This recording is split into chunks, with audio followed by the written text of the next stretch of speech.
No hay sonido más fuerte que el de una puerta cerrándose en tu cara cuando te estás muriendo. Ese sonido seco, metálico, que retumba no solo en los oídos, sino en el pecho, justo donde el corazón ya late cansado, a tropezones, como un reloj viejo que se quedó sin cuerda. Recuerdo el frío del piso. No era un frío normal, de esos que se quitan con un suéter o con un caldito caliente. Era un frío que me subía desde las plantas de los pies, atravesaba mis zapatos rotos, esos que ya tenían agujeros en la suela y que rellenaba con cartón, y se me metía hasta los huesos. Estaba temblando, pero no solo de frío, sino de esa fiebre maldita que me venía quemando desde hacía 3 días. Sentía la frente ardiendo, como si tuviera brasas debajo de la piel, y los ojos me pesaban tanto que mantenerlos abiertos era un esfuerzo titánico. Ahí estaba yo, Lucía, a mis 67 años, tirada como un animalito atropellado en la entrada de urgencias del Hospital General. La gente pasaba a mi lado y ni siquiera me miraban. O peor, me miraban y aceleraban el paso, como si la pobreza y la vejez fueran contagiosas. Escuchaba el rechinar de las camillas, las sirenas de las ambulancias que llegaban a toda velocidad, los gritos de los enfermeros llamando a los doctores. Todo era un caos, un ruido ensordecedor, pero para mí todo se escuchaba lejos, como si estuviera debajo del agua. Levanté la mano, una mano huesuda, llena de manchas de la edad y temblores, tratando de agarrar el pantalón del guardia de seguridad que estaba en la puerta. «Joven, por favor». Mi voz salió como un suspiro rasposo, un hilo de aire que apenas se escuchaba. «Ayúdeme. Me estoy quemando». El guardia, un muchacho robusto con cara de aburrido, ni siquiera se agachó. Me miró desde arriba con ese desprecio que ya me había acostumbrado a ver en los ojos de la gente últimamente. «Señora, ya le dije que no puede estar aquí estorbando el paso», me dijo, moviendo la mano como si espantara una mosca. «Si no trae carnet, ni seguro, ni dinero para la consulta, no la van a atender. Son reglas del hospital. Hágase a un ladito que va a entrar una camilla». «Pero me duele», intenté decir, pero la tos me ganó. Una tos seca, dolorosa, que sentía que me iba a romper las costillas. «No tengo a nadie. Solo quiero que me vea un doctor». «Que se quite, le digo», me gritó, y sentí cómo su bota empujaba mi pierna, no con fuerza para lastimarme, pero sí con la suficiente falta de respeto para moverme como si fuera un bulto de basura. «Váyase al albergue de la vuelta. Ahí le dan paracetamol. Aquí es para urgencias de verdad. Urgencias de verdad». Sentí que las lágrimas me brotaban, calientes, mezclándose con el sudor frío de la fiebre. ¿Acaso morirse de neumonía en la banqueta no era una urgencia?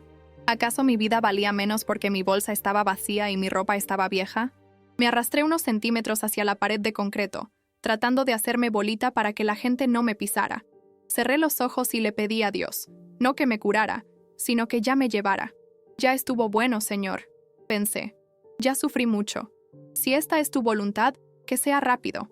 Pero lo que yo no sabía, mis amores, lo que ni el guardia, ni las enfermeras que pasaban corriendo, ni yo misma sabíamos, era que esa noche, en esa banqueta sucia y helada, estaba a punto de suceder algo que la ciencia no puede explicar. Algo que cambiaría mi vida y la de muchos para siempre. Porque a veces, cuando el mundo te cierra la puerta en la cara, el cielo te abre una ventana. Antes de contarles quién fue el que apareció entre la niebla de mi fiebre, necesito pedirles algo importante. Si alguna vez se han sentido solos, si alguna vez han sentido que gritan y nadie los escucha, quiero que se suscriban a este canal y activen la campanita. Porque esta historia no es solo mía, es para todos los que necesitan un abrazo del cielo. Y cuéntenme ahí abajo, en los comentarios, ¿alguna vez han recibido ayuda de un extraño que parecía un ángel? Los voy a estar leyendo, porque sé que no soy la única. Para que entiendan por qué terminé tirada ahí, sola y despreciada, tengo que contarles cómo empezó todo. Porque uno no nace en la calle, ¿saben? Yo no siempre fui esta viejita de ropa remendada que la gente evita mirar. Hace 20 años yo tenía una vida. Tenía una casa bonita en la colonia Santa Tere, aquí en Guadalajara. Una casa modesta, sí, pero llena de flores y olor a comida caliente. Tenía a mi esposo, Aurelio, que era un hombre bueno, trabajador, de esos que ya no se hacen. Él trabajaba en la construcción y yo hacía tamales y pozole para vender los fines de semana. No éramos ricos, pero nunca nos faltó un plato de frijoles en la mesa, ni un techo donde dormir. Pero mi mayor tesoro, mi orgullo, era mi hija Verónica.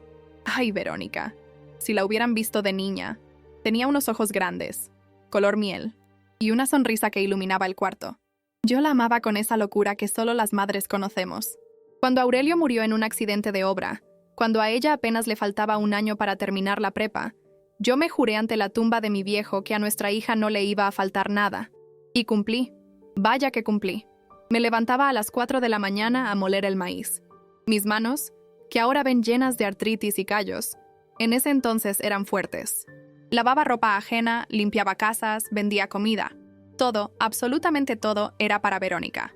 Ella quería estudiar en una universidad privada, de esas donde van los hijos de los ricos, porque decía que ahí estaba el futuro. «Mamá, si estudio ahí, voy a tener contactos», me decía con esa carita de ángel. «Voy a sacarnos de pobres. Te voy a comprar una casa grande y nunca más vas a tener que trabajar». Yo le creí. ¿Cómo no le iba a creer a mi propia sangre? Vendí el terreno que nos dejó Aurelio. Vendí mis cadenitas de oro.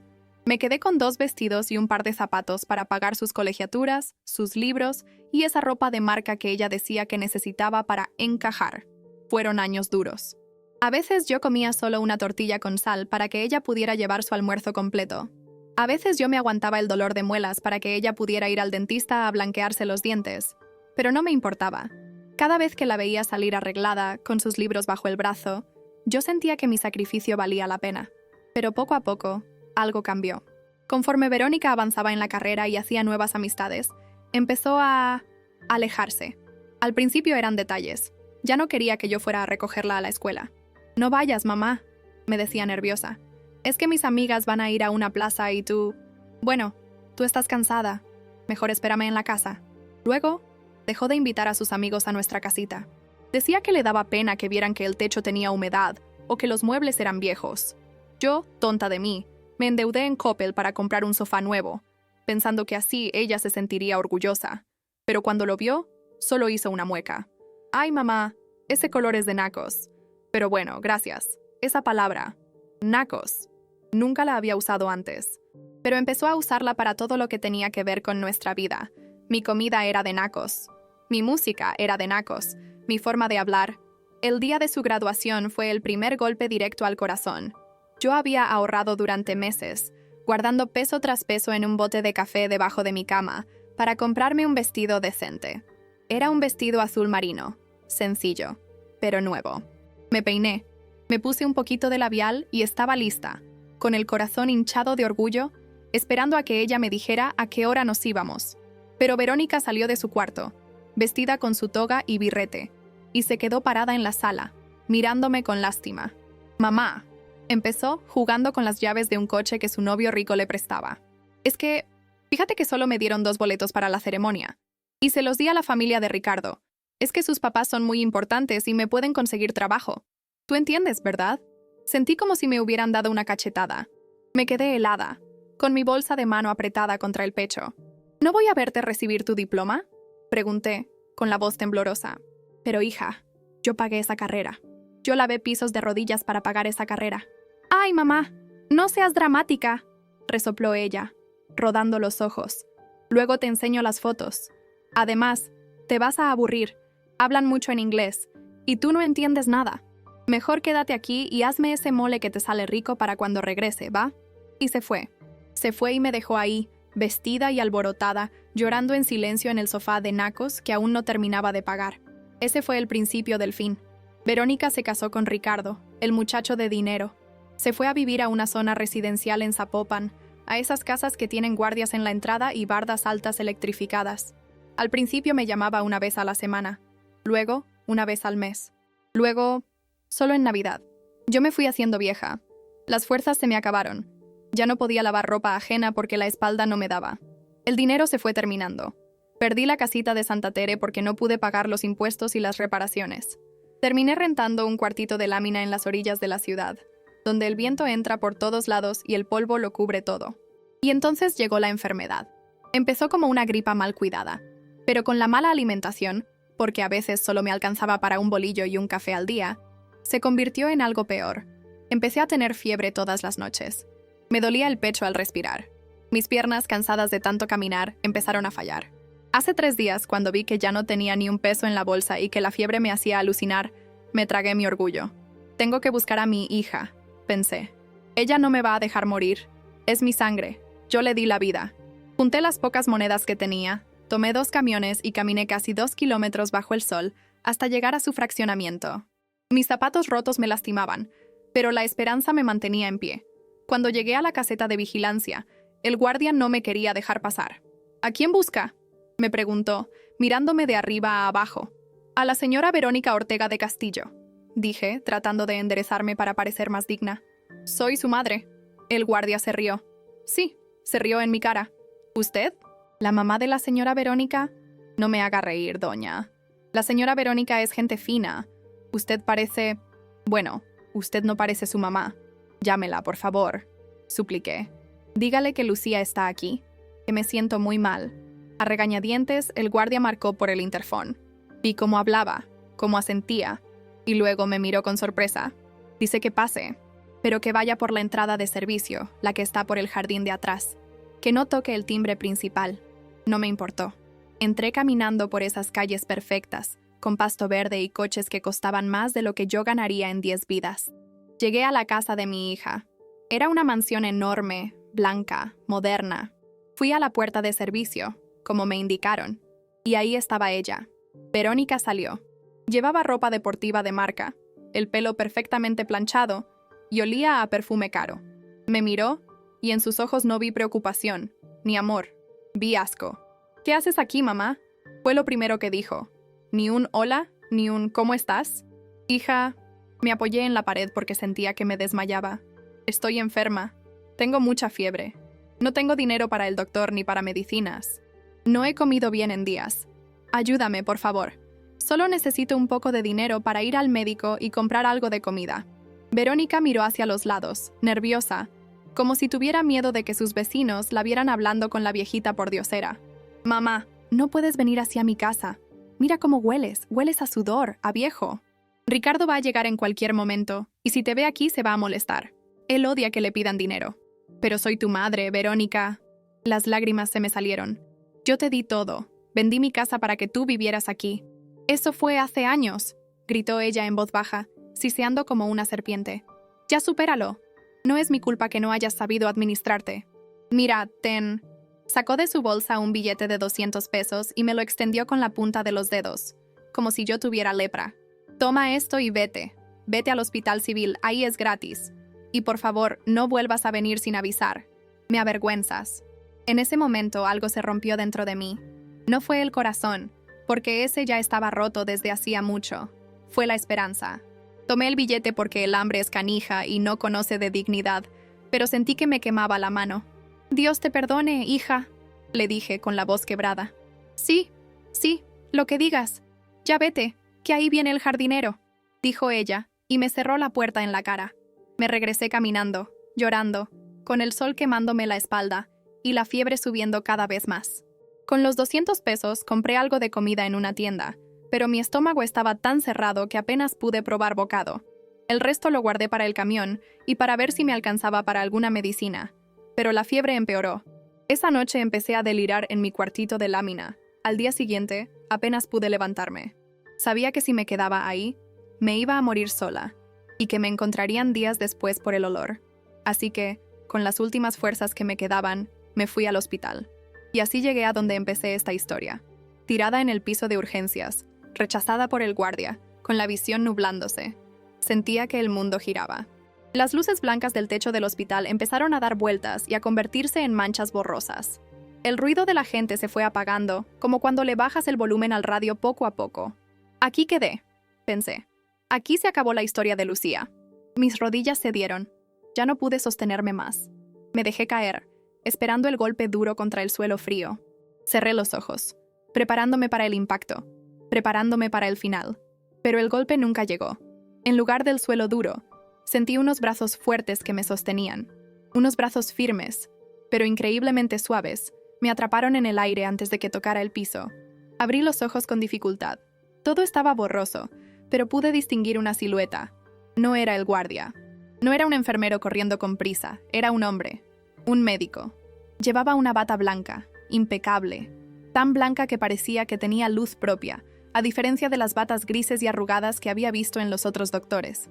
Pero lo que más me impactó no fue su ropa, fueron sus ojos. Eran unos ojos oscuros, profundos, como 2 pozos de agua tranquila. Me miraban con una ternura que yo no había sentido en años. No había asco en su mirada. No había prisa. No había juicio por mi ropa sucia o mi olor a enfermedad. Solo había paz. Una paz inmensa que me hizo dejar de temblar por un segundo. «Tranquila, Lucía», dijo. Su voz era grave pero dulce como una melodía que te calma el alma. «No te vas a caer. Yo te tengo». ¿Cómo sabía mi nombre? Yo no traía identificación. Nadie me había preguntado cómo me llamaba. Pero en ese momento, mi cerebro estaba tan aturdido por la fiebre que no le di importancia. «Doctor», susurré, «no tengo dinero». Me corrieron. Él sonrió. Y les juro, mis amores, que esa sonrisa fue como si alguien hubiera prendido una estufa en medio del invierno. Sentí un calorcito rico en el pecho. «Aquí no necesitas dinero, hija», me dijo. Y aunque él se veía joven, de unos 33 años, me dijo «hija», con una autoridad de padre que me hizo sentir pequeña y protegida. «Ven, vamos a curarte». Me levantó como si yo fuera una pluma. Yo, que aunque estoy flaca, peso mis buenos kilos, sentí que flotaba. Me cargó en sus brazos, sin importarle que mi ropa estuviera llena de polvo. Caminó conmigo hacia adentro del hospital. Y aquí pasó algo curioso.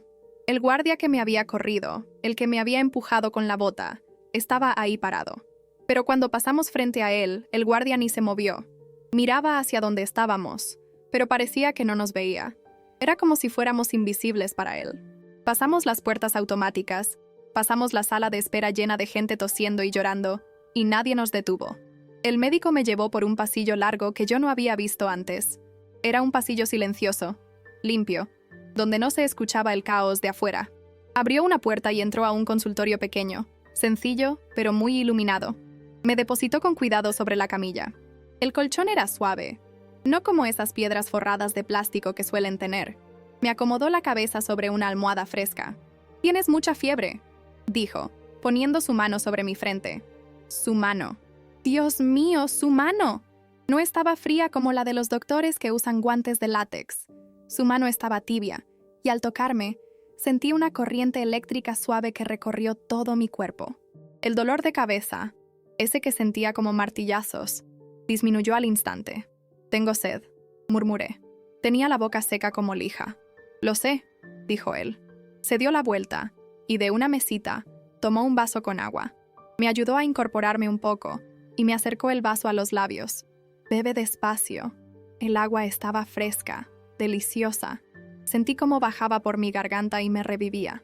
Bebí con desesperación hasta que no quedó ni una gota. «Gracias, doctor», le dije, dejándome caer de nuevo en la almohada. «Gracias». Pensé que me iba a morir allá afuera. Mi hija no me quiso ayudar y no pude contenerme. La mención de Verónica hizo que el llanto, ese que había estado aguantando por orgullo, se desbordara. Empecé a llorar como una niña chiquita, con hipo, con el cuerpo sacudido por los sollozos. Le conté todo. Le conté de los 200 pesos, del desprecio, de cómo me sentía una carga, una basura inservible. El médico no me interrumpió. No se puso a escribir en una computadora como hacen otros. No miró su reloj. Simplemente se sentó en un banquito a mi lado. Tomó mi mano vieja y callosa entre las suyas, y me escuchó. Me miraba fijamente, asintiendo, y en sus ojos vi que él sentía mi dolor. No es que me tuviera lástima, es que le dolía mi dolor. Cuando terminé de hablar, me limpié los mocos con la manga de mi suéter roído. «Perdón, doctor. Ya lo aburrí con mis historias de vieja loca. Usted tiene cosas más importantes que hacer». Él apretó mi mano suavemente y me miró con una intensidad que me atravesó el alma. «No hay nada más importante que esto, Lucía», me contestó. «Escuchar el corazón de los quebrantados es la medicina más importante». Se levantó y buscó algo en un gabinete. «Tu cuerpo está débil porque te falta alimento y tienes una infección fuerte en los pulmones», explicó mientras preparaba una jeringa. Curiosamente, no sentí miedo a la aguja. Con él, el miedo desaparecía. «Pero tu espíritu está más enfermo porque te sientes olvidada». Me inyectó en el brazo. No sentí el piquete. Solo sentí una oleada de alivio inmediato, como si me hubieran quitado un saco de cemento de encima del pecho. Pude respirar hondo por primera vez en semanas. «¿Sabe qué es lo peor, doctor?», le dije, ya con los ojos pesados por el sueño que me estaba ganando. «Que yo a mi hija la perdono. Aunque me trate así, es mi niña. Pero siento que Dios se olvidó de mí. ¿Por qué me deja sufrir tanto si yo nunca le hice mal a nadie?». El médico se detuvo. Dejó la jeringa en la mesa y se volvió a acercar a mí. Su rostro se puso serio, pero dulce. Acarició mi cabello blanco, apartándolo de mi cara sudada. «Lucía, mírame», me pidió. Lo miré. Una madre nunca olvida a su hijo, ¿verdad? Tú no has olvidado a Verónica, aunque ella te cerró la puerta. Nunca, respondí. Daría mi vida por ella ahorita mismo. Entonces, ¿cuánto más crees que te ama tu padre que está en los cielos?, me preguntó él. Si tú, siendo humana y estando herida, puedes amar así, imagina el amor de quien te creó. Dios no se ha olvidado de ti, Lucía. A veces, permite que toquemos fondo para que dejemos de mirar a las personas y levantemos la vista hacia Él. A veces, tiene que quitarnos todo para que nos demos cuenta de que Él es todo lo que necesitamos. Sus palabras me retumbaron en la cabeza. No era un sermón de iglesia. Se sentía como una verdad absoluta, dicha por alguien que conocía el secreto del universo. «Descansa ahora», me dijo cubriéndome con una sábana blanca y suave que olía a limpio, a lavanda. «Duerme. Mañana será un día nuevo. Yo me quedaré aquí cuidando tu sueño». «¿No se va a ir?», pregunté con miedo. «¿No va a venir el guardia a sacarme?». «Nadie te va a sacar de aquí. Estás bajo mi cuidado, y yo no pierdo a ninguno de mis pacientes». Me sentí segura. Por primera vez en años me sentí totalmente segura. El calor de la fiebre desapareció, reemplazado por un calor reconfortante. Mis párpados se cerraron. Lo último que vi antes de quedarme profundamente dormida fue al médico sentado a mi lado, velando mi sueño, con esa luz blanca reflejándose en su rostro sereno. Dormí como no había dormido en décadas, sin dolor, sin hambre, sin miedo. Pero cuando desperté a la mañana siguiente, con la luz del sol entrando por la ventana, me llevé la sorpresa de mi vida. Abrí los ojos y me estiré. Me sentía bien, increíblemente bien. Respiré hondo y mis pulmones se llenaron de aire sin dolor. No tenía fiebre. Tenía hambre, sí, pero un hambre sana, de esa que te pide unos chilaquiles. No el dolor de estómago de la desnutrición. Me senté en la camilla. Miré a mi alrededor. Estaba en un cuarto de hospital, sí, pero no era el consultorio iluminado de anoche. Era un pasillo, en una camilla estacionada en una esquina, cerca de la estación de enfermeras. «¡Doctor!», llamé, buscando a mi salvador. «¡Doctor de blanco!». Una enfermera gordita y con cara de cansancio se acercó a mí con una tabla en la mano. «Ah, ya despertó la abuelita», dijo, masticando un chicle. «¡Qué bueno!, porque necesitamos la camilla. ¿Cómo se siente?». «Me siento curada», dije, tocándome el pecho. «Pero, ¿dónde está el doctor que me atendió anoche? El que me inyectó, el que me dio agua. Quiero agradecerle». La enfermera frunció el ceño y revisó las hojas que tenía en la tabla. «¿Doctor?». «Señora, anoche nadie la atendió. El guardia del turno nocturno dijo que usted se quedó dormida en la sala de espera y que, como la vieron muy malita, unos camilleros la subieron a esta camilla para que no estuviera en el suelo, pero ningún médico la ha revisado todavía. De hecho, apenas iba a pasar el doctor Ramírez a verla». Me quedé helada. «No, señorita, usted se equivoca. Un médico alto, de pelo un poco largo, con una bata muy blanca. Él me cargó. Él me metió a un consultorio. Él me puso una inyección. Mire mi brazo». Me arremangué el suéter para mostrarle el piquete. La enfermera miró mi brazo. Su cara de aburrimiento cambió a una de confusión total. «Señora, aquí no hay marca de ningún piquete». Miré mi brazo. La piel estaba intacta.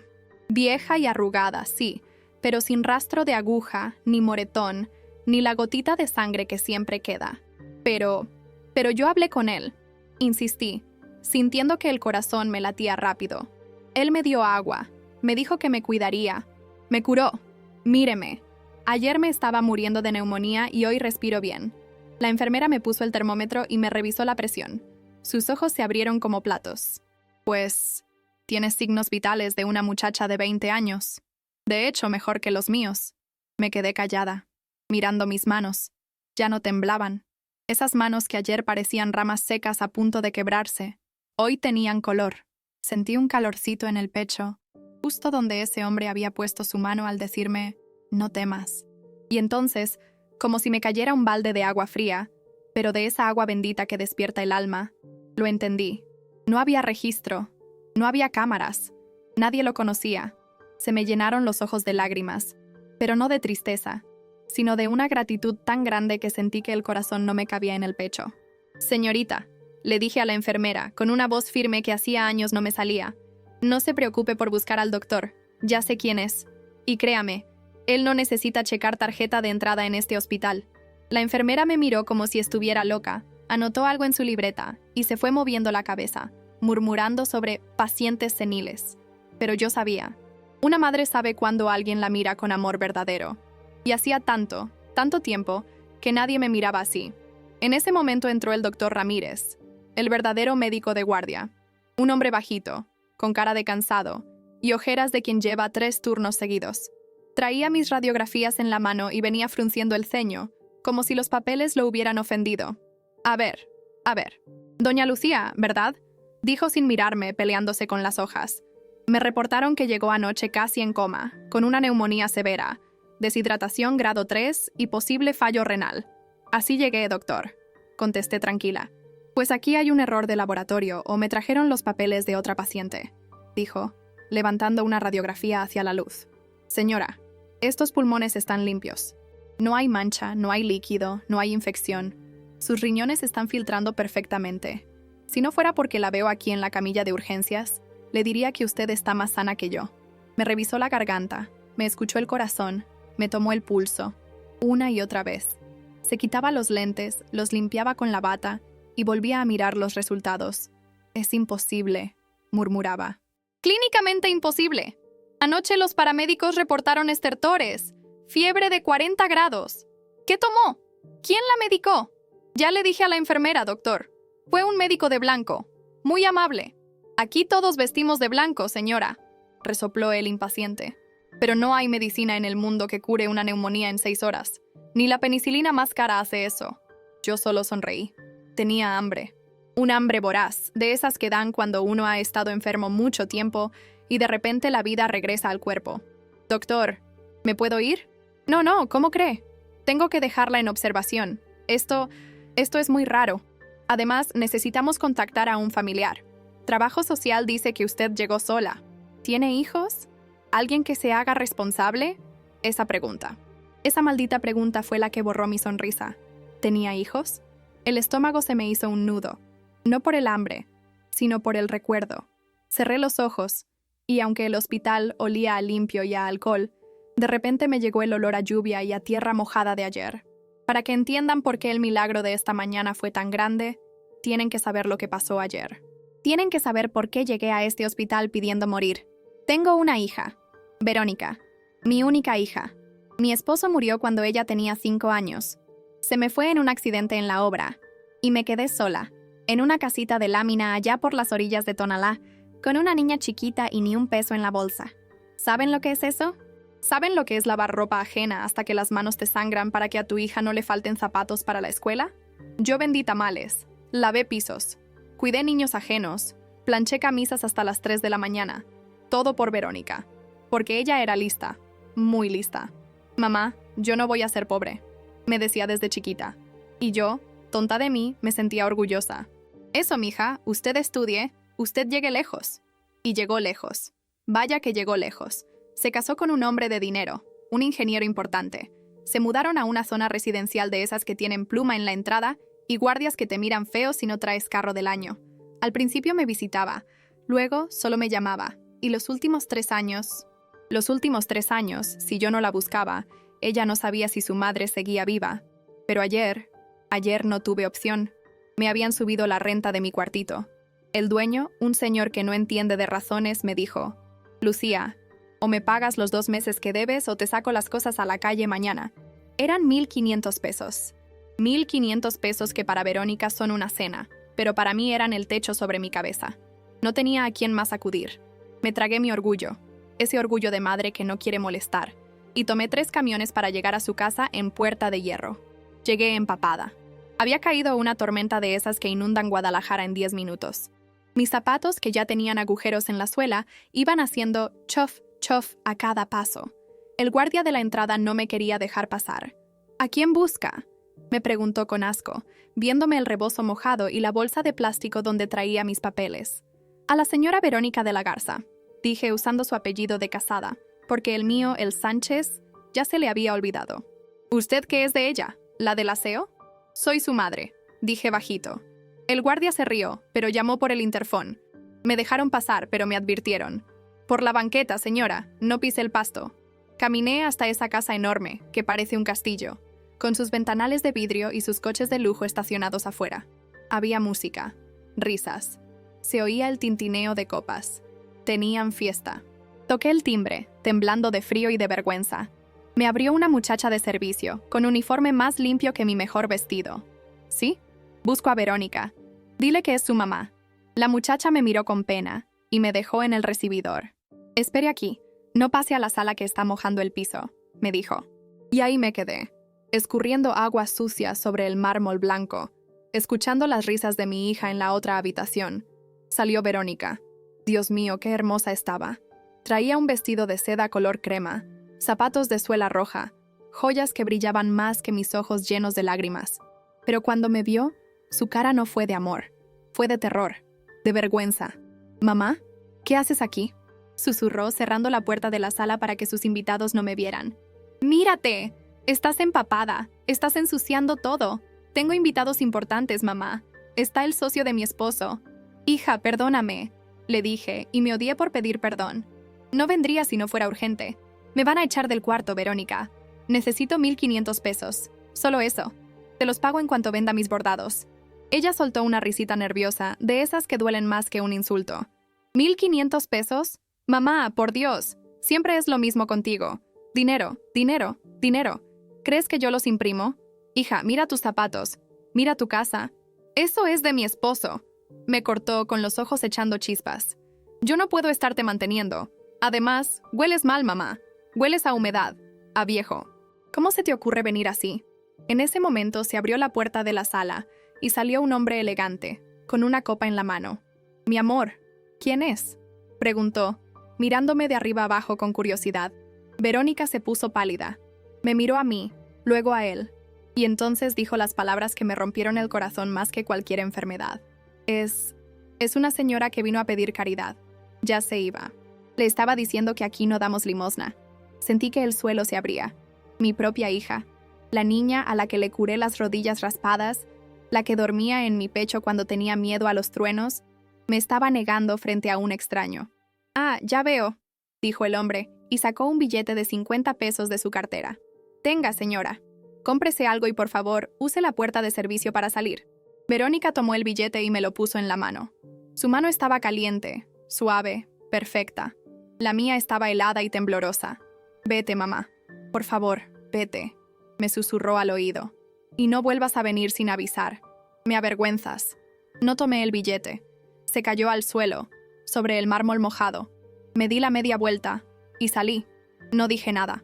¿Qué se le dice a un hijo que te mata en vida? Salí a la lluvia, que ahora caía más fuerte, como si el cielo también estuviera llorando conmigo. Caminé y caminé. No sé cuánto tiempo. Perdí el sentido de la orientación. El frío se me metió al cuerpo y luego la fiebre. Empecé a toser y sentí que los pulmones se me llenaban de vidrio. Me caí una vez. Me levanté. Me caí otra vez. Y llegué a las puertas de este hospital, donde me desmayé pensando, «Diosito, ya llévame. Ya no tengo a nadie». Y ahí fue cuando llegó él, el de blanco. «Señora, señora Lucía». La voz del doctor Ramírez me trajo de vuelta al presente. Me limpié una lágrima que se me había escapado. «Disculpe, doctor. Estaba recordando. Mire, ya contactamos a su hija», dijo él, con tono más amable, quizás notando mi tristeza. El número estaba en los papeles viejos que traía en su bolsa. «Dice que viene para acá». «¿Viene?», pregunté sorprendida. «Sí, pero... bueno, no parecía muy contenta. Dijo que tenía un desayuno importante y que esto le partía la mañana, pero que viene a hacerse cargo». Suspiré. Claro, la obligación, la carga. Pasó una hora. Me dieron gelatina y un poco de pollo. Me sentía fuerte, extrañamente fuerte. No solo del cuerpo, sino de adentro. El miedo que le tenía a Verónica, ese miedo a su rechazo, a sus gritos, a su mirada de desprecio, había desaparecido. El hombre de anoche se lo había llevado. Entonces escuché el taconeo. Tac, tac, tac. Rápido, furioso, resonando en el pasillo del hospital. La puerta de la habitación se abrió de golpe. Ahí estaba Verónica. Traía unos lentes oscuros enormes, un bolso de marca colgado del brazo y el teléfono pegado a la oreja. «Sí, ya llegué». «No, cancela la mesa. Te marco luego, esto va a ser un desastre». Colgó y se quitó los lentes mirando la habitación con asco. ¿Dónde está? El doctor Ramírez se acercó a ella. Señora de la Garza, buenos días. Soy el doctor. Ahórrese las presentaciones, lo cortó ella sin siquiera mirarlo. ¿Cuánto va a ser? ¿Está grave? Dígame rápido porque tengo el tiempo contado. Si necesita hospitalización privada, olvídelo. No voy a pagar una fortuna. Que se quede aquí en el seguro o donde sea esto. Señora, su madre está... ¡Mamá! Verónica me vio en la cama y se acercó. Pero no para abrazarme, sino para regañarme. ¿Es en serio? ¿Ayer vas a mi casa a hacer el ridículo y hoy terminas en el hospital para llamar la atención? ¿Qué tienes ahora? ¿La presión? ¿El azúcar? Te he dicho 1000 veces que te cuides, que no comas porquerías en la calle. Yo la miré. La miré fijamente a los ojos. Antes hubiera bajado la cabeza. Antes hubiera pedido perdón por enfermarme. Pero hoy no. Me senté en la cama, derechita. Estoy bien, Verónica, dije con calma. Ella se detuvo en seco. Creo que le sorprendió mi tono de voz. No era la voz de la viejita sumisa que ella conocía. ¿Bien? Entonces, ¿por qué me llamaron diciendo que estabas grave? Se volvió hacia el doctor. ¿Me pueden explicar? ¿Es una broma? El doctor Ramírez se rascó la cabeza. Incómodo. Mire, señora, es complicado. Su madre llegó anoche en estado crítico. Neumonía fulminante, desnutrición severa. Honestamente no creíamos que pasara la noche. Pero hoy sus estudios están perfectos. No sabemos qué pasó, es médicamente inexplicable. Verónica soltó una carcajada sarcástica. Increíble. Ahora resulta que es un milagro. Seguro exageraron para cobrarme algo o para asustarme. Mamá, eres experta en drama. Se acercó más a la cama, señalándome con su dedo índice. Ese dedo con una uña pintada de rojo perfecto. Escúchame bien, mamá. Estoy harta. Ayer casi arruinas mi cena con los inversionistas. Mi esposo estaba furioso. Tu madre parece una pordiosera, me dijo. ¿Tienes idea de la vergüenza que pasé? Y ahora esto. Me haces venir hasta acá, perder mi mañana, para que me digan que estás perfecta. Respiró hondo, tratando de calmarse, pero su rabia era más fuerte. Te voy a llevar a un asilo. Ya lo decidí. Hay uno en las afueras, es barato, lo pagan unas monjas o algo así. Ahí te van a cuidar y no vas a estar dando lástima por la calle, ni molestando en mi casa. Hoy mismo arreglamos los papeles. El doctor Ramírez abrió la boca para decir algo, tal vez para defender a su paciente, pero yo levanté la mano para detenerlo. No, doctor, déjela. Bajé las piernas de la camilla y me puse de pie. Las batas de hospital son feas y dejan ver las piernas flacas, pero yo me sentí como si llevara un manto real. Me paré frente a mi hija, ella con sus tacones de marca, yo descalza sobre el piso frío. Pero yo me sentía más alta. Verónica, le dije suavemente. ¿Qué? No me vengas con lloriqueos, mamá. La decisión está tomada. No voy a llorar, hija. Y no voy a ir a ningún asilo. Ella parpadeó confundida. ¿Perdón? No tienes dónde vivir. Te corrieron de tu cuarto, ¿no? Tú misma me lo dijiste ayer mientras me ensuciabas el piso. Sí, no tengo casa. No tengo dinero. Y ayer no tenía dignidad porque te la entregué a ti a cambio de un poco de cariño que nunca me diste. Pero hoy tengo algo que tú, con todo tu dinero y tus zapatos caros, no tienes. ¿Ah, sí? Se burló, cruzándose de brazos. ¿Y qué es eso, según tú? ¿La bendición del Papa? Tengo paz, Verónica. Y tengo la certeza de que nunca más voy a estar sola. Di un paso hacia ella. Verónica retrocedió instintivamente, como si mi cercanía la quemara. Ayer, cuando me cerraste la puerta en la cara, pensé que mi vida se había acabado. Pensé que Dios se había olvidado de esta vieja inútil. Pero anoche, en esta misma habitación, aprendí que Dios no olvida. A veces guarda silencio para que aprendamos a escuchar, pero no olvida. Ya vas a empezar con tus cosas religiosas. Rodó los ojos. El médico que me curó anoche, continué, ignorando su interrupción, no me pidió tarjeta de crédito. No me preguntó si tenía apellido importante. No le importó que oliera a lluvia vieja y a sudor. Me tocó las manos con amor. Me limpió la frente. Me dio de beber. Hizo por mí en 1 hora lo que tú no has hecho en 20 años. La habitación se quedó en silencio. El doctor Ramírez miraba al suelo, respetuoso. La enfermera que había entrado a cambiar el suero se quedó quieta en la puerta. Verónica apretó la mandíbula. Se le notaba una vena saltada en el cuello. Pues qué bueno que te conseguiste un doctorcito caritativo. Dile que te mantenga él. No necesito que me mantenga nadie, hija. Solo quería decirte una cosa. Te perdono. Verónica soltó el aire de golpe, como si la hubiera golpeado. ¿Qué? Te perdono por la vergüenza que te doy. Te perdono por el billete de 50 pesos que me tiraste. Te perdono por haberme negado, porque sé que eres pobre, Verónica. Eres la mujer más pobre que conozco. Tienes la casa llena de cosas, pero el corazón vacío. Y eso debe ser muy triste. La cara de Verónica pasó del rojo de la ira al blanco de la sorpresa. Nadie le hablaba así. Ella estaba acostumbrada a mandar, a humillar, a que todos le hicieran la reverencia por su dinero. «¡Estás loca!», gritó, pero su voz tembló un poquito. «¡Me largo! ¡Haz lo que quieras! ¡Muérete de hambre si quieres!». Dio media vuelta y salió taconeando furiosa. Pero esta vez, sus tacones no sonaban a poder. Sonaban a huida. El doctor Ramírez soltó un suspiro largo. «Señora Lucía, ¿qué valor?». «No es valor, doctor. Es verdad. La verdad libera». «Bueno, pero tenemos un problema práctico. Su hija se fue. Usted no tiene casa. Y aunque está sana, no puedo simplemente echarla a la calle sin un plan. No se preocupe, doctor. El que me sanó no me va a dejar tirada ahora. Algo aparecerá». Y vaya que apareció. Pero no como yo esperaba. Justo cuando el doctor estaba firmando mi alta, dudando todavía si hacía lo correcto, se escuchó un alboroto en el pasillo. «¡Doctor! ¡Doctor Ramírez!», gritaba una enfermera. «Código azul en la habitación 304. Es el niño de la leucemia». El doctor Ramírez palideció y salió corriendo. Yo, sin pensarlo, fui detrás de él. No sé por qué. Mis piernas se movían solas. La habitación 304 estaba al final del pasillo. Había una madre llorando a gritos, desgarrada, y un equipo de médicos tratando de revivir a un niño de unos 8 años. El monitor hacía un pitido constante. Ese sonido horrible que anuncia la muerte. ¡Pi! «¡Carga a 200!», gritó Ramírez. «¡Despejen!». El cuerpo del niño saltó con la descarga. Nada. El pitido seguía. Otra vez. «Carga a 300». La madre del niño estaba en un rincón, hecha bolita, jalándose el pelo. «Dios mío, no. No te lo lleves. Es mi único hijo. Sálvalo, por favor». Yo me quedé en la puerta, viendo la escena, y sentí esa presencia otra vez. No vi al hombre de blanco, pero sentí el mismo calorcito en el pecho. El mismo olor a nardos y a limpio que había sentido anoche.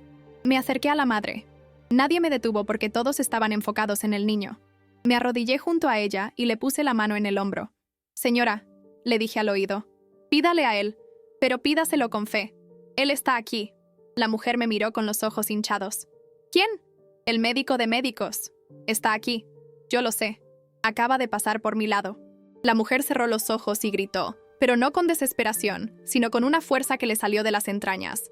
«¡Jesús! ¡Si estás aquí! ¡Sálvalo! ¡Yo sé que puedes!». En ese preciso instante, el pitido constante se cortó. «Bip, bip, bip». El monitor empezó a marcar ritmo. Débil, pero constante. El doctor Ramírez dejó caer las paletas del desfibrilador y miró el monitor. Luego al niño, luego al techo. «Tenemos pulso», susurró, incrédulo. «Tenemos ritmo sinusal». Volvió. La madre corrió a abrazar a su hijo. Los enfermeros lloraban. El doctor Ramírez se dejó caer en una silla, temblando. Yo me levanté despacito y salí al pasillo. Sonreí. «Gracias», murmuré mirando al techo del hospital. «Gracias por dejarme ver que sigues trabajando». Me fui a mi habitación a recoger mi bolsa de plástico con mis papeles viejos. Estaba lista para irme. No sabía a dónde ni qué iba a comer, pero no tenía miedo. Cuando salí del hospital, el sol brillaba fuerte. Ya no llovía. Me senté en la banca de la parada del camión, contando mis monedas. Tenía 12 pesos. Me alcanzaba para un pasaje y me sobraba para un bolillo. «Disculpe, señora».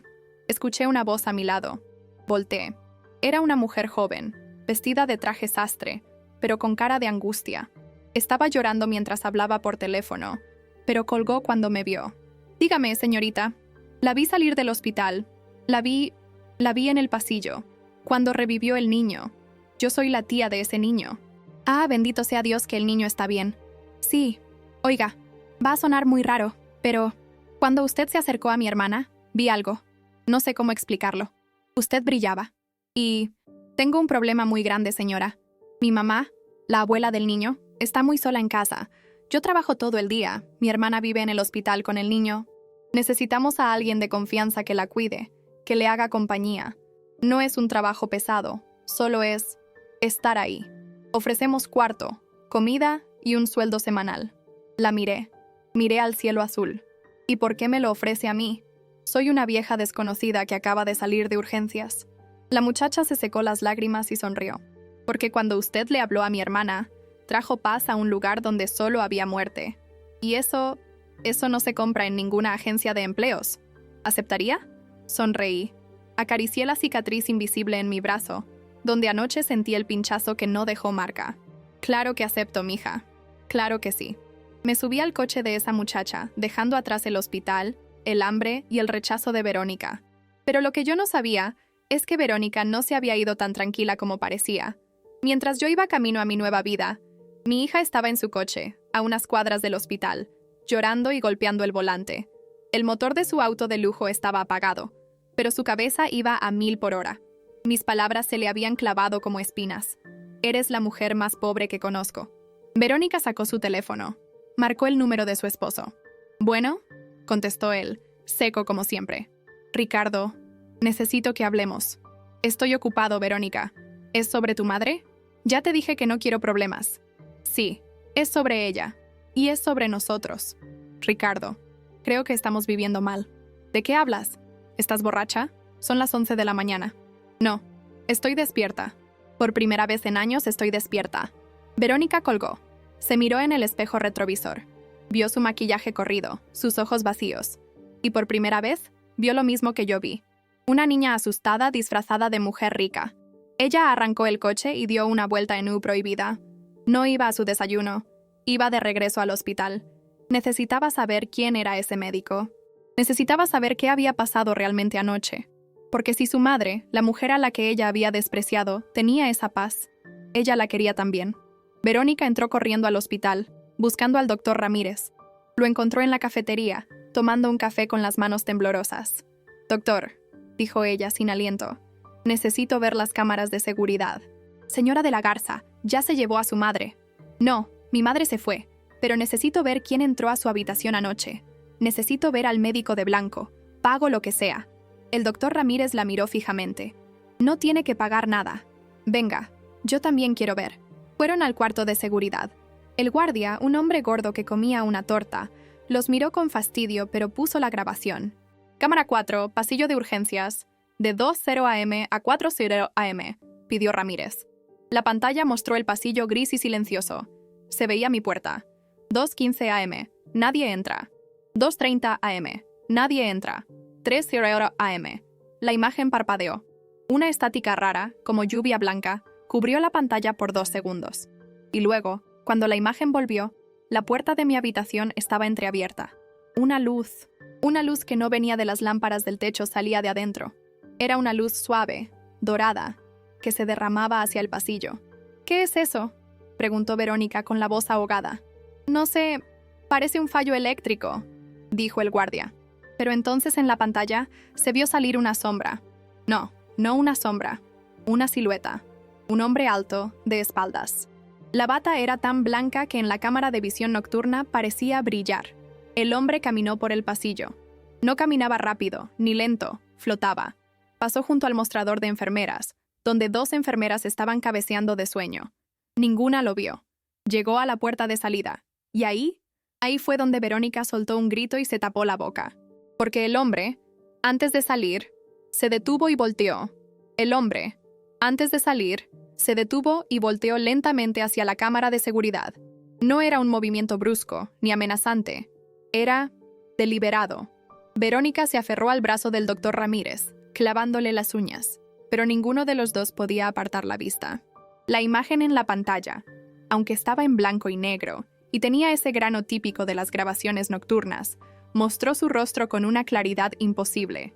No tenía facciones exóticas, no era un modelo de revista, no tenía ojos azules ni rasgos europeos. Tenía el rostro de un hombre trabajador, con una barba corta y una mirada... Dios mío, esa mirada. Incluso a través de un monitor frío de seguridad, esa mirada atravesaba el alma. Miró directo al lente, y por un segundo, Verónica sintió que la miraba a ella, con su ropa de marca, con su soberbia, con el desprecio que había escupido horas antes sobre su propia madre. Y entonces, sonrió. No fue una sonrisa de burla, fue una sonrisa de tristeza infinita y compasión absoluta. Movió los labios. No había audio en la grabación, pero la lectura de sus labios fue tan clara que resonó en la pequeña habitación de seguridad como un trueno. A ella no la abandono yo. La pantalla se llenó de estática otra vez, esa lluvia blanca y ruidosa, y cuando la imagen regresó 2 segundos después, el pasillo estaba vacío, completamente vacío. Las enfermeras en el mostrador ni siquiera habían levantado la cabeza. El guardia de seguridad dejó caer su torta al suelo. El doctor Ramírez se quitó los lentes, temblando, y se pasó la mano por el cabello, buscando una explicación lógica que su cerebro de científico no podía encontrar. Pero Verónica, mi hija Verónica, cayó de rodillas. Ahí, en ese suelo sucio del cuarto de guardias, rodeada de cables y monitores, la mujer de hierro, la ejecutiva implacable que medía a la gente por la marca de sus zapatos, se rompió. Fue un llanto que venía desde las entrañas, un aullido de dolor que llevaba años atorado en su garganta. «¡Soy una basura!», gritaba, golpeando el piso con los puños. «¡Soy una maldita basura! ¡La dejé sola!». La dejé morir en la calle y él tuvo que venir. Él tuvo que venir porque yo no serví para nada. El doctor Ramírez, aún conmocionado, intentó levantarla, pero ella no se dejaba. El peso de la culpa es más pesado que el concreto, y mi hija lo estaba sintiendo todo de golpe. Mientras tanto, en mi habitación, yo no sabía nada de esto. Yo solo sentía una paz que no había sentido en décadas. Abrí los ojos y el dolor de huesos había desaparecido. La fiebre que me hacía temblar como hoja al viento se había ido. Tenía hambre, pero era un hambre sana, de vida, no ese hueco doloroso de la miseria. La puerta de mi habitación se abrió de golpe. Entró Verónica.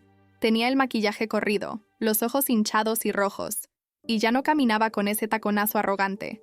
Caminaba como una niña asustada. Detrás de ella venía el doctor Ramírez, con mi expediente en la mano y cara de no entender nada. «Mamá», susurró Verónica. Se quedó parada al pie de la cama, como si no se sintiera digna de acercarse. Yo la miré, y por primera vez en años no vi a la señora rica y amargada. Vi a mi niña, a la que yo peinaba antes de ir a la escuela. «Ven acá, mija», le dije, extendiendo mi mano. Mi voz ya no sonaba rasposa ni débil. Verónica corrió hacia mí y se derrumbó sobre mi pecho. Me abrazó con una fuerza desesperada, mojando mi bata de hospital con sus lágrimas. «Perdóname, mamá. Perdóname, por favor, perdóname», repetía una y otra vez como un mantra doloroso. «Fui ciega, fui mala. Me olvidé de quién era. Me olvidé de ti». Yo le acariciaba el pelo, ese pelo teñido y costoso que ahora estaba todo despeinado. «Ya pasó, mi niña. Ya pasó». El doctor me cuidó. Verónica levantó la cabeza, con los ojos llenos de miedo y asombro. «Mamá, ¿tú sabes quién era ese doctor?». Sonreí. Claro que lo sabía. En mi corazón, siempre lo supe, aunque mi mente vieja tardara en procesarlo. Era un hombre bueno, hija. Tenía las manos calientes. Y olía a madera y a pan recién hecho. Me dijo que no tuviera miedo. Me dijo que mientras hubiera fe nunca me faltaría un techo. El doctor Ramírez se aclaró la garganta, visiblemente emocionado. «Señora Lucía, tengo que decirle algo. Acabamos de recibir los resultados de sus nuevos análisis. Cuando llegó, sus riñones estaban fallando. Tenía una infección severa y, bueno, sospechábamos de una masa en el pulmón». Hizo una pausa, mirando los papeles como si estuvieran escritos en otro idioma. «Pero ahora no hay nada. Sus riñones funcionan como los de una mujer de 40 años. La infección desapareció. Y la masa simplemente no está. Médicamente es imposible. No hay explicación científica para que una recuperación así ocurra en 4 horas». Verónica me apretó la mano.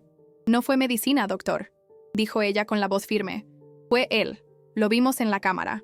Él entró aquí cuando nadie más quiso hacerlo». El doctor asintió lentamente, guardando su pluma en el bolsillo. «En 30 años de medicina he visto cosas raras. Pero esto cambia todo lo que creía saber. Señora Lucía, usted no solo está curada, usted ha sido reiniciada. Los días siguientes fueron un torbellino, pero no del tipo caótico, sino de limpieza. Verónica no volvió a ser la misma.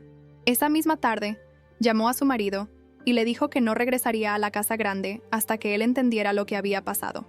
Vendió sus bolsas, esas carteras por las que pagaba miles de pesos mientras yo no tenía para comer. Vendió los zapatos de suela roja. Vendió las joyas que solo usaba para presumir en las fiestas. Con ese dinero rentó una casa pequeña, bonita, con un jardín lleno de sol en la colonia Santa Tere, cerca de donde yo vivía antes. Pero no era solo para nosotras. «Mamá», me dijo un día, mientras desayunábamos juntas, algo que no hacíamos hacía 20 años. Ese hombre, él te cuidó cuando yo te fallé. Él hizo mi trabajo. Y ahora yo tengo que hacer el suyo. Transformamos la planta baja de la casa. Pusimos mesas largas, manteles de colores alegres y una cocina industrial. Lo llamamos el comedor del buen doctor. Al principio, la gente del barrio nos miraba raro. Una señora rica y su madre anciana regalando comida. Pensaban que era truco político o que estábamos locas. Pero el hambre no sabe de sospechas. Empezaron a llegar. Primero uno, un señor que vivía bajo el puente. Luego una madre soltera con 3 niños. Luego los ancianos que, como yo, habían sido olvidados por sus familias. Verónica, mi hija, la que no se quería manchar las manos ni con polvo, ahora pelaba papas, servía sopa caliente y, lo más importante, se sentaba a escuchar. Aprendió a mirar a los ojos a la gente. Aprendió que el olor a pobreza no se quita con perfume, se quita con dignidad. Un día, unos 2 años después de aquella noche en el hospital, estábamos sirviendo la cena de Navidad. El lugar estaba lleno. Había risas. Había calor humano. Yo estaba en la cocina terminando el ponche cuando vi entrar a un muchacho joven. Llevaba una bata blanca. Parecía un estudiante de medicina o un residente, con ojeras de no haber dormido en días. Se quedó parado en la puerta, tímido. «Pásale, hijo, pásale», le gritó Verónica con esa alegría nueva que tenía. «Aquí nadie come solo. ¿Vienes del hospital?» El muchacho asintió. «Sí, señora, soy interno. Acabo de terminar una guardia de 36 horas y, la verdad, no tengo dinero para cenar hoy. Me gasté lo último en el pasaje». Verónica le sirvió un plato enorme de pavo con puré y lo sentó en nuestra mesa. El chico comía con una gratitud que me partió el alma. Me recordaba a mí misma aquella noche bajo la lluvia. «Gracias, de verdad», dijo él, limpiándose la boca. «No saben lo difícil que es a veces. Uno ve tanto dolor en el hospital, tanta gente sola. A veces me pregunto si Dios realmente está ahí, en esos pasillos fríos». Verónica y yo nos miramos. Ella sonrió y le puso una mano en el hombro. «Está, hijo. Créeme que está. A veces usa bata, a veces usa harapos, pero está». El muchacho nos miró fijamente y sus ojos brillaron de una forma extraña. Dejó el tenedor y dijo algo que hizo que se me helara la sangre y se me calentara el corazón al mismo tiempo. ¿Saben? Es curioso que diga eso, porque anoche, en la guardia, estaba a punto de renunciar. Estaba agotado, harto. Y me encontré con un doctor en el pasillo de oncología. Nunca lo había visto antes. Barbudo, mirada tranquila. Me puso la mano en el hombro, justo como usted lo acaba de hacer, y me dijo: «Ve a la casa de las 2 mujeres en Santa Tere. Ahí encontrarás la respuesta que buscas. Diles que el turno de la noche nunca termina». Verónica soltó el vaso de agua que tenía en la mano. Se hizo añicos contra el suelo, pero a nadie le importó el ruido. ¿Qué te dijo?», preguntó ella con un hilo de voz. «Que el turno de la noche nunca termina», repitió el muchacho. «Y que gracias por cuidar de sus pacientes mientras él hace sus rondas en otros lados». Yo me llevé las manos a la boca. Era él. Seguía ahí. No nos había olvidado. Nos estaba mandando un mensaje.